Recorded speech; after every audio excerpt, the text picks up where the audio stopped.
Ένας επισκέπτης σε ένα θεραπευτήριο ψυχικών παθήσεων,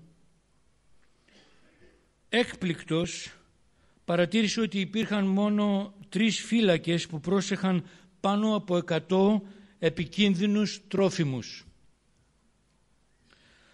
Ρώτησε λοιπόν τον συνοδό του, δεν φοβόσαστε ότι αυτοί οι άνθρωποι θα εξουδετερώσουν τους φύλακες και θα δραπετεύσουν? Όχι, ήταν η απάντηση. Οι τρελοί ποτέ δεν ενώνονται.